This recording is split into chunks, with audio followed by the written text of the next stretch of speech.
तो hello guys, मेरा नाम है प्रिंस और आप देख रहे हैं एनिमे समीक्षा। चलिए वीडियो को शुरू करते हैं। तो एपिसोड के स्टार्ट में हम देखते हैं कि कील के सर्वेंट सभी लगेज को घर में ले आए होते हैं और फिर हम देखते हैं कि वहाँ पर मारिया आती है। तो नीना उसको देखकर उसको पकड़कर गले लगा लेती है और फिर कील सभी को बताता है कि वो एलन के टैलेंट का पार्ट है। फिर एलन उन्हें सोचता है कि कील कार्नल्स को फिर से नोबल बनाना चाहता है और एक रॉयल मैसेंजर ने उससे कहा कि अगर वो 5 साल तक वॉर में पार्ट लेगा तो वो हो जाएगा, लेकिन मुझे इसमें कुछ गड़बड़ लगती है और मुझे इसे चेक करना चाहिए।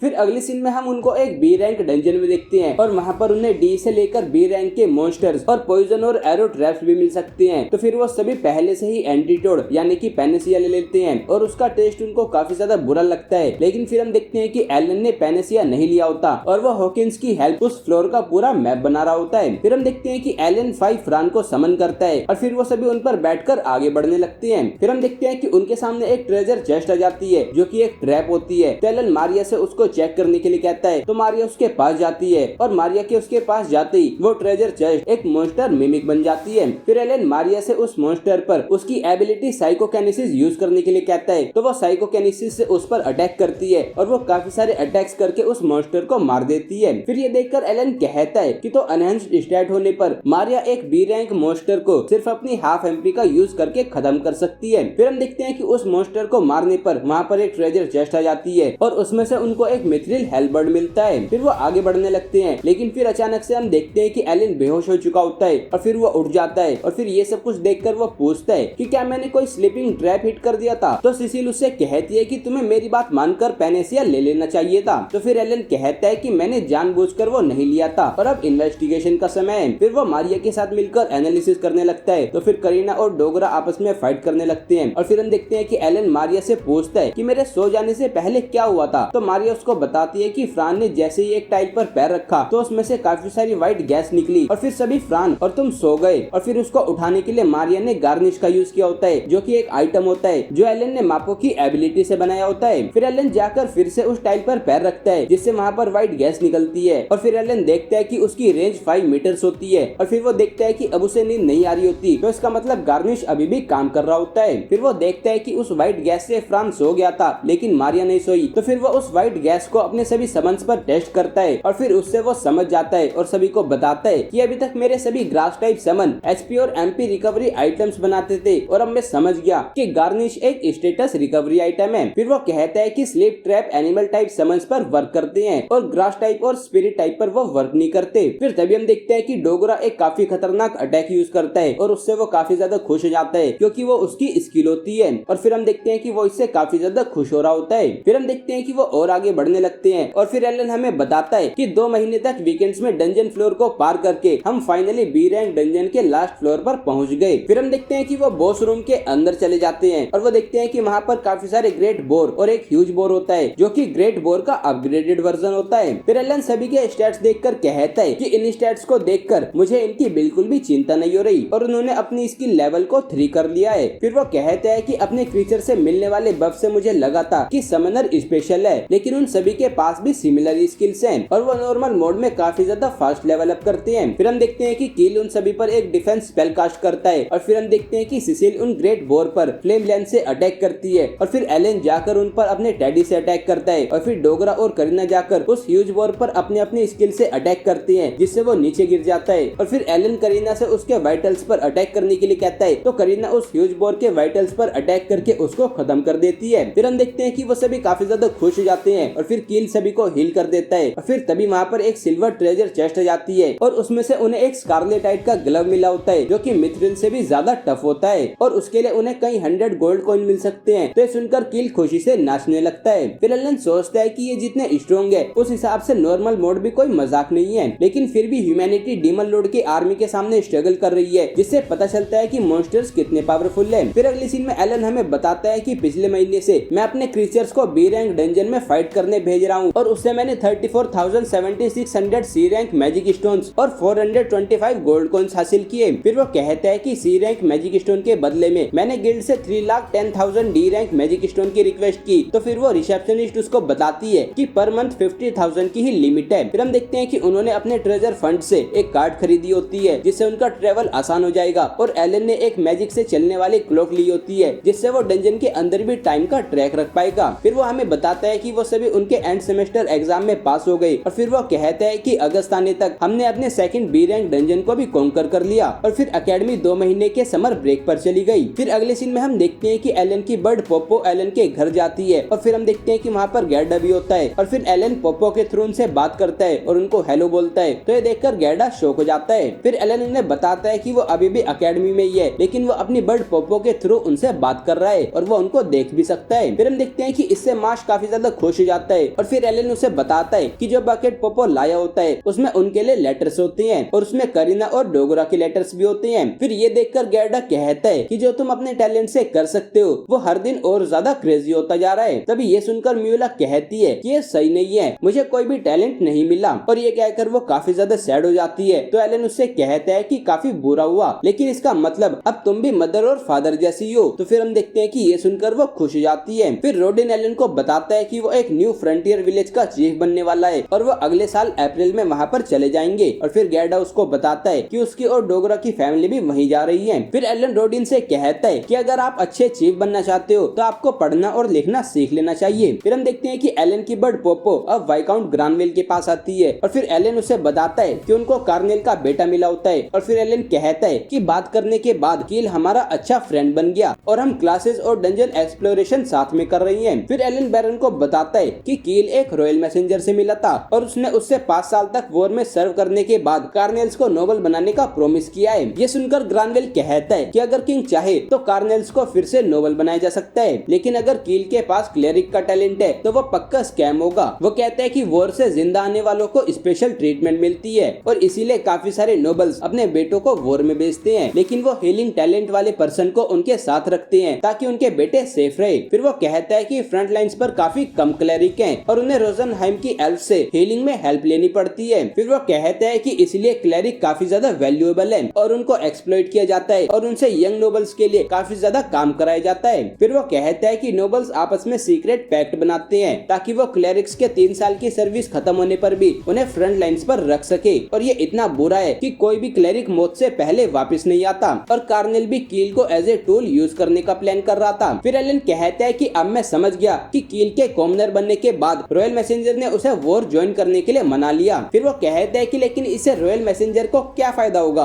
और क्या कोई और मास्टरमाइंड है जो ये सब कुछ कर रहा है। एलन कहते हैं कि भले कील लालची हो लेकिन फिर भी वो एक अच्छा पर्सन है और नोबल बनने से पहले अपने 5 साल तक फ्रंट लाइंस पर रहने के समय तक वो सिर्फ अपनी फैमिली के कंफर्टेबली रहने के लिए पैसे जमा कर रहा है। फिर वो ग्रानवेल से कहता है कि मैं इसके बारे में डायरेक्टली किंग से बात करूंगा। तो ग्रानवेल उससे कहता है कि क्या तुम ये काम मुझे करने दोगे। वो कहता है कि रॉयल मैसेंजर ने कील को बेवकूफ बनाकर ग्रानवेल फैमिली का नाम लगाया था तो मैं उन्हें मेरी फैमिली का नाम खराब करने नहीं दूंगा। तो फिर हम देखते हैं कि एलन मान जाता है और फिर अगले सीन में एलन हमें बताता है कि समर ब्रेक में हमने और ज्यादा डंजन एक्सप्लोरेशन की और हमने 3rd बी रैंक डंजन को कॉन्कर कर लिया। फिर हम देखते हैं कि अब वो सभी बी रैंक एडवेंचरर बन गए होते हैं और ये देखकर सभी लोग शॉक हो जाते हैं। फिर वो रिसेप्शनिस्ट उनको बताती है कि लगता है कि अब तुम ए रैंक डंजन पर जाने का ट्राई करोगे। तो मैं तुम्हें बता दूं कि वहाँ पर काफी सारे खतरनाक बॉस मॉन्स्टर होने की वजह से ज्यादातर एडवेंचरर वहाँ पर नहीं जाते और वहाँ पर काफी सारे अननोन ट्रैप्स भी हैं। तो पहले तुम्हें सभी डॉक्यूमेंट्स को अच्छे से पढ़ लेना चाहिए। फिर वो कहती है कि आर्मर के लिए तुम्हें एडवेंचरर गिल्ड के ऑक्शन में जाना चाहिए। वो उन्हें बताती है कि तुम अपने आइटम्स को ऑक्शन करके अच्छे खासे पैसे कमा सकते हो और वहाँ से रेयर आइटम भी खरीद सकते हो। ये सुनते ही एलन काफी ज्यादा एक्साइटेड होते हुए उससे पूछता है कि क्या वहाँ पर कोई एमपी रिकवरिंग रिंग भी है। तो वो कहती है कि जितना मैं जानती हूँ उनके पास वो नहीं है और मैंने सुना है कि एचपी रिकवरी और पॉइजन रेजिस्टेंस रिंग काफी ज्यादा रेयरली मिलती है। फिर एलन उन चारों से कहता है कि सभी डिटेल्स और सही इक्विपमेंट्स मिलने के बाद हम डंजन में जाएंगे। फिर हम देखते हैं कि काफी सारे दिन बीत जाते हैं और उन्होंने डंजन में कैंप किया होता है और फिर एलन उठ जाता है और अपनी ग्रिमोर को देखकर कहता है कि मैंने हॉकिंस को स्काउटिंग के लिए भेजा है लेकिन वो अभी तक खत्म नहीं हुआ। फिर वो मारिया से पूछता है कि क्या किसी मॉन्स्टर ने हम पर अटैक किया था। तो वो कहती है कि हाँ कुछ मॉन्स्टर्स आए थे लेकिन मैंने उन सभी को खत्म कर दिया। फिर हम देखते हैं कि वो सभी आगे बढ़ने लगते हैं और उनके सामने 2 और किंग और एक साइक्लोप्स आ जाता है। तो डोगरा और करीना जाकर ऑर्क किंग से फाइट करने लगते हैं और फिर सिसिल साइक्लोप्स पर फ्लेम लैंड से अटैक करती है और फिर हम देखते हैं कि करीना और डोगरा उस ऑर्क किंग को मार देते हैं। लेकिन फिर तभी साइक्लोप्स डोगरा पर अटैक करता है जिससे वो बाल बाल बचता है, लेकिन फिर वो गलती से एक टेलीपोर्टेशन ट्रैप में आ जाता है और तभी सिसिल भी उस टेलीपोर्टेशन ट्रैप में आ जाती है और वो दोनों वहाँ से टेलीपोर्ट हो जाते हैं। और ये देखकर एलन, करीना और कील शॉक हो जाते हैं। फिर हम देखते हैं कि एलन करीना से उस साइक्लोप्स को मारने के लिए लेके आता है और फिर वो काफी सारी मारियो को समन करके उन्हें एचपी और एमपी रिकवरिंग आइटम देकर डोगरा और सिसिल को ढूंढने के लिए भेज देता है। फिर हम देखते हैं कि करीना उस साइक्लोप्स को मार देती है और फिर सीन चेंज होता है और हम डोगरा और सिसिल के सामने कुछ मॉन्स्टर्स को देखते हैं। तो वो दोनों उन पर अटैक करने लगते हैं, लेकिन उनके अटैक का उन मॉन्स्टर्स पर कोई फर्क नहीं पड़ रहा होता। फिर हम देखते हैं कि उनमें से एक मॉन्स्टर अटैक करके डोगरा को दूर गिरा देता है। तो फिर वो अपनी लीफ ऑफ लाइफ का यूज करके खुद को हील करता है और फिर हम देखते हैं कि अब उन दोनों के पास कोई भी हीलिंग आइटम नहीं बचा होता। फिर हम देखते हैं कि वो मॉन्स्टर उन पर अटैक करने आ रहे होते हैं, लेकिन तभी मारिया वहां जाती है और उन मॉन्स्टर्स पर अटैक करके उनको खत्म कर देती है। फिर हम देखते हैं कि मारिया उन दोनों को लीफ ऑफ लाइफ देती है, जिससे वो दोनों खुद को हील कर लेते हैं और फिर मारिया के थ्रू एलन भी उन्हें देख सकता है और उनकी तरफ बढ़ने लगता है। लेकिन फिर तभी हम देखते हैं कि सिसिल और डोगरा पर दो ह्यूज बोर अटैक करने आ रहे होते हैं। तो सिसिल कहती है कि हमारे पास चॉइस नहीं है, हमें इन्हें हराना ही होगा। फिर हम देखते हैं कि एलन, करीना और कील काफी तेजी से उनकी तरफ बढ़ रहे होते हैं और फिर हम सिसिल, डोगरा और मारिया को